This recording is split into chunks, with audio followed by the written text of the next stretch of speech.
All right, I'm already a day into continuing to weld up this nose. Try to finish this thing up now. So going around all of these areas that need to be welded up solid, like this return flange that I couldn't get to while it was on the car, without welding it to the fender, and then grinding that all off smoothly. Making sure all these flanges have been welded up and fixed. I still have to go along here do that. So it's you know, it's a little time consuming, a little boring, but it has to happen. So what I'm doing now is I'm addressing this lower grill opening and trying to prep it for the grill insert. And what I've done here, what I'm doing is I put a vertical piece in first, like this, and then I put a 90-degree section in. It's hard to see here, but let's see if I can get the camera to focus a little bit. You can see it's welded on the back side here. Got a little L-shaped piece here, and that goes down and in, and that'll create the bed. It's 3/16 in from the surface of the nose, which the grill itself, this is the stainless steel mesh, and then the perimeter of that mesh is going to be banded with this 1/2-inch material, which I've got to squoze between two right now because I needed to find out what the actual depth of is. This is 3/16 to the bottom here where the mesh is squashed flat. So that'll simulate this being screwed into that bed once the grill is made up out of this material. At any rate, I'm taking my time and trying to make sure I get these openings right. I've already taken a pattern off of this one that I've established. Excuse me, that's the wrong way. That'll be a fun deal. This one right here, so I have a mirror image to plot out the other side. And so then again, the grill will sit down in against this, and this will be screwed in with some stainless steel, hopefully oval head screws. And so that's where we're at right now. A little back and forth, and lots of little details before I even get to the inside of this nose. It's just going to be a pretty big job. I have to make my headlight doors and then my mechanism for the doors to drop down, and I'll be up to that soon. All right, so this is what this is looking like with this 90-degree rim put in. Next, I'll have to come back in and put the bed in that'll actually receive the grill. So just thought I'd show you that before I cover that all up. All right, so I went ahead and put the angle piece to create this bed and these circular ones, or excuse me, these curved ones in the end. I got one more piece over here, waiting for the paint to dry, the weld-through primer. Got to put it in this hole. But in the meantime, I got this 1/8 by 1/2-inch mild steel that I'm going to be using as the surround for my grill piece, what I'm actually going to be attaching the grill to, and then this will screw down into these beds. But I wanted to show you how I'm manipulating this stuff. It's just a couple of steel pipes sectioned and welded to a plate here with a wide enough gap that I can get as large as 1-inch piece of material in there. And I'm using it to actually bend this flat material in a direction that you wouldn't think it would be able to be done, and I'm bending it in this direction. And as you can see, I've been working this piece for a little while, and also once it's done, the trick here is to keep it held down flat because it wants to rotate. Obviously, if you're trying to bend it, it wants to flip over like this, so you need something. I just got this piece of tubing, 5/8 tubing, holding it in position so it doesn't rotate as I slightly move it along and tweak it a little bit here and there, and making sure to bear down on it so it's flat. Anyway, this piece here is going to be the piece, the most difficult piece, basically. It fits in right like that. So I put the shape in it in this direction after I got the shape in this direction done, because once you start putting this shape in it like this, it wants to roll, and you can't put any more curve into it. So in order to put that shape into it, all I've been doing is just, you've got this cavity here, you just span it across the cavity and just tap it with a body hammer or anything like that, or a little ball peen hammer, and that basically puts a slight arc in it. You can kind of tune it in, and then so that'll be the first piece that goes in there. I have to then make the other piece over here, and those are the two most difficult pieces. The others are pretty easy. They're just straight runs. And anyway, that's what I'm up to. I just thought I'd give you a little real-time shot of what I'm doing here. The main thing is you've got a limited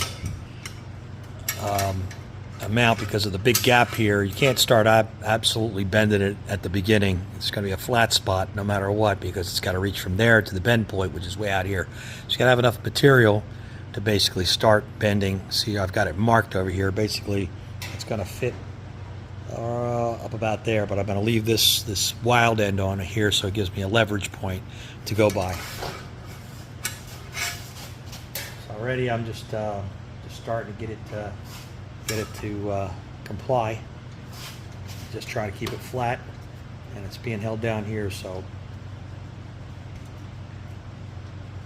it's so easy for it to flip over, and then when it does, it'll just ruin your piece. But you can just hit it with a hammer and put it back to shape and continue on. But that's pretty much, it's a little inchworm deal where you just got to go along and keep an eye, mark it with a marker or whatever you need to keep an idea of where your spot is. Want the next bend point to be back down here. This is what I want to do. You just kind of eyeball it and try it. So like that freehand, or you can go ahead and mark it. And you can always tweak it back a little bit if you need to. But that's basically what's happening there. All right, so that took a little bit of time. As you can see, I have bent up all these pieces to match the contours and the opening that I had, and now they're all drilled out for where I want to set the screws to fasten this up. So I'll have to drill these out, clearance holes, and then countersinks in the face for the oval heads, and then I'll put some nuts on the back side here, and I'll have to weld the nuts to the frame itself. I left a little breathing space around these so that it'll accommodate paint. I might have to sweeten them up a little bit, tighten the corners here, open them up just a little bit before I put the grill screen on. But anyway, I'll back up here so you can see what the whole thing's starting to look like here as far as the grill opening is concerned. Okay, I'm preparing to weld these nuts in on the back side, and how I've gone about this in order to keep this centered in the opening is you saw that I had it clecoed into place. Initially I had it clamped into place, and then I drilled out my cleco holes. I didn't remove any of the clamps until my clecos were in place. Trying to make sure that this doesn't shift because of the screw holes. So right now what I'm doing, as I pull a cleco out of the hole and drill it out, I'm basically just doing them one at a time, putting a clamp on it so that when I take the cleco out, it doesn't shift again. They've already been piloted holes, which is helpful to make sure that you drill out the same hole. I'm going one size larger than the bolt itself, and the thing you got to be careful about with using anything that's countersunk, like a countersink like this. Now, this is a pretty high quality stainless steel piece, and as you rotate it, you can see it's pretty consistent. But cheaper countersink bolts, I don't have any examples of them handy, but some of these just plain steel ones like this. Sometimes what will happen is the head itself is miscast slightly. So what will happen is if you drill a countersink seat for the bolt, sometimes the head, as you screw it in, will have like a camming action. In other words, if it's lopsided, what will happen is as you tighten it, it'll actually rotate your piece and misalign it. So you got to be careful with whatever selection you make as far as you're using when you're using a countersink. I mean, you're doing just a flat bolt like this. It just bolts over like a button head like this. It's not an issue because you're just going straight through, and then you're grabbing it. It's grabbing it flat. But when you use a countersink bolt like this, like I said, if it has a slight miscast to it, if it's a cheap bolt and it's not completely centered up on the screw itself, as you tighten it, it'll have a tendency to try to seat itself in your countersink, and then it'll move your piece to fit the countersunk. Where is it at? Right there, the countersink head. So I just wanted to point that out. That's just something I learned over time the hard way. You center, take all the time to center everything up. Then you put drill a countersink seat. Then you put that thing in, and the whole thing shifts out a little bit. One way to avoid that is to, again, make the hole just slightly larger than it needs to be, one drill size larger than what you need to clear and have the bolt just slip through. And that helps to avoid that to some degree, but if you really try to tighten down on that cheap bolt, it will definitely cam on you. Okay, one of the ugliest things on the Dodge Daytona that I love to correct is the seam between the body fenders and the nose. Now, on the original cars, if you're going to be accurate, that was a 1-inch wide rubber gasket that was very ill fit. It was the same gasket that was used on the same gasket material that was used on the 1970 Charger between the body and the bumper. But on the Daytona, it seemed to be very ill fit, and so what I've done here to substitute for that is just a piece of 3/16 ABS plastic. I've got it bolted right here with some tight holes right now to the place where it bolts up to the fenders. I'm going to add some self-tapping screws, countersunk screws, to hold it to the nose, and then I'll take the whole thing back off, and I'll make these holes much larger than they are right now. Right now, it's holding it in the registration that I want, which is about 1/8 of an inch back from the edge of the nose. Anyway, it makes for a nice reveal. Anyway, the larger holes here will be so that you don't have to try and, you're going to be fishing this bolt through from the back side in under the fender, and you don't have to contend with additional material while you're trying to line those bolts up.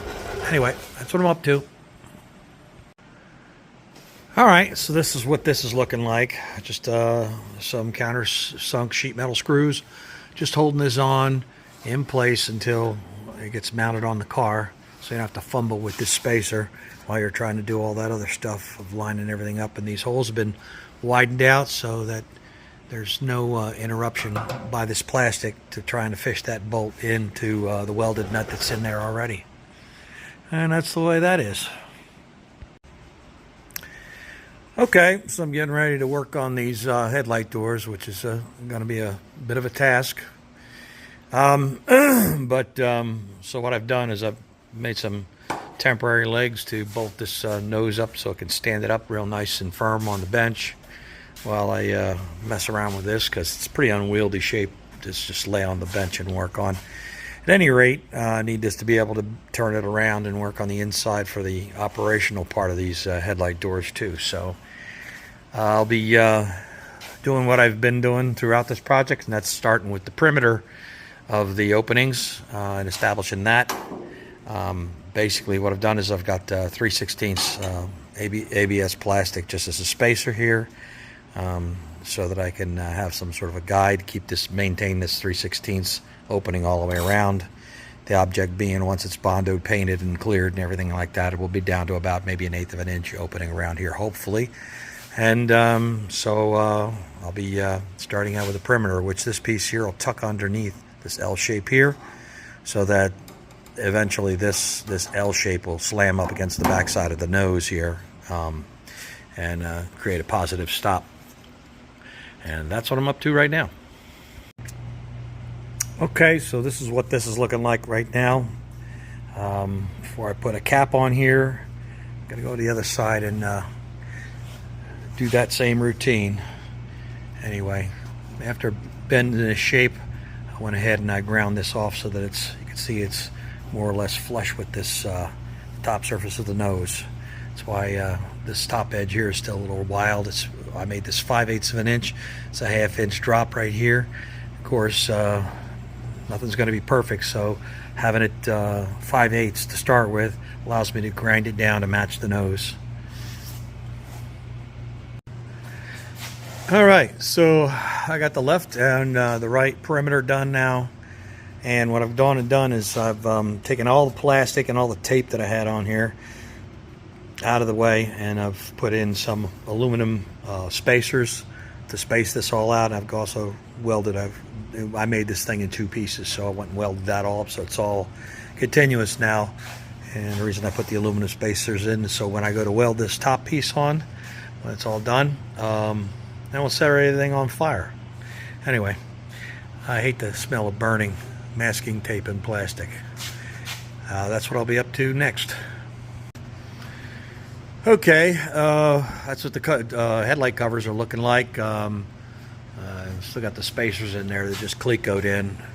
And I'm going to have to work on the hinge on the back side, and so they can drop down, and then throw it back on the car, make sure they clearance the headlights before I go any further. I hope I did my math right. I don't have to move the headlights back further in the car because I got that whole frame painted up, but you never know. Anyways, that's where I'm at right now. All right, so here's a picture of the mechanism I got in my car for the drop down doors. Putting all the rest of this stuff aside for now, what I'm concentrating on doing is you see there's a piece of 3/8 tubing here, and then it's held to this bracket by a couple of vertical flanges and some of these shoulder bolts holding it into this tube over here. And the reason for that is initially I had just a piano hinge across here. Problem is that this is there's an undulating shape here. It's compound.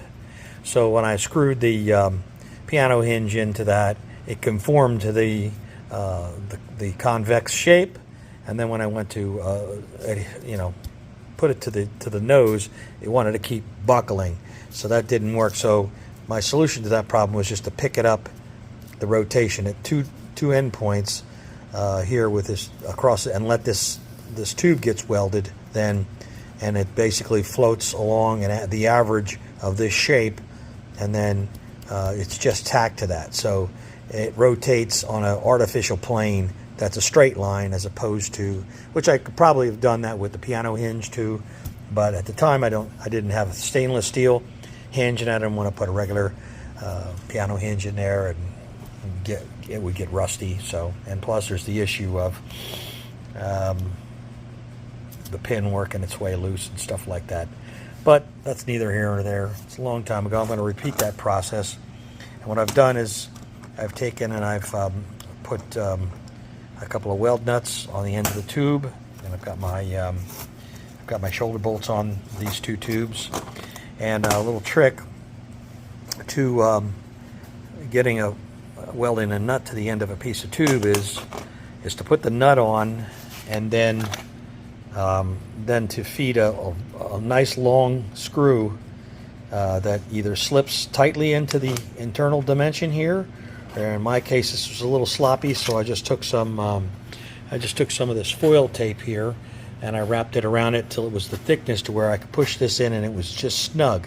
I don't care if I'm losing my foil tape to the inside, because it basically, once you weld it on, you can't get the foil tape back out. But it's not a problem, so I just push it in in the end. But what I've got is the nut is attached to this all the way up to the top, and then I slide this piece in. That way this keeps this as much in line with the center line of the tube as possible, so that you don't get, a wobble if you put the nut on the end of the tube crooked. So that's just a little trick that I learned through trial and error.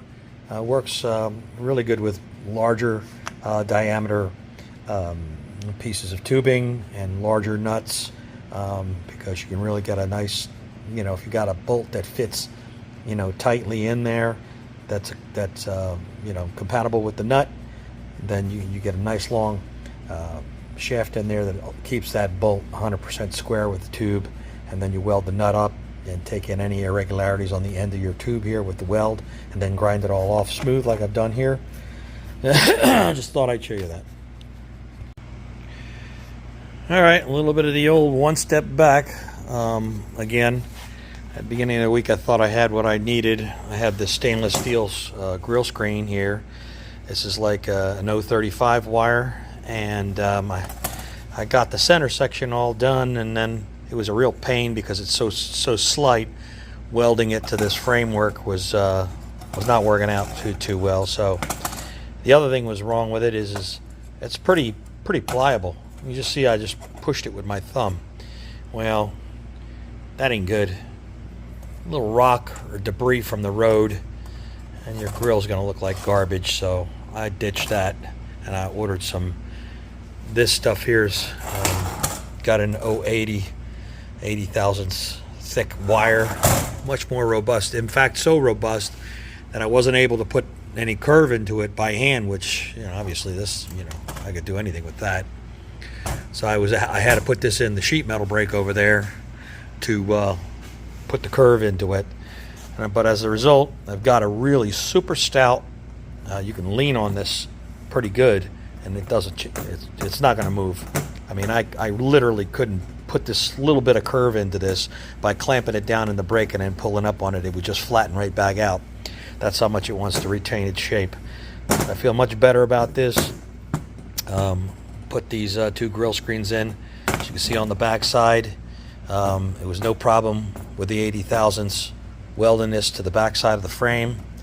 And so yeah, it's a whole lot better piece. Anyway, I'm gonna try and pop those in the opening there, and we'll see what it looks like. Okay, so that's what it's looking like with that grill screen in on the bottom side there.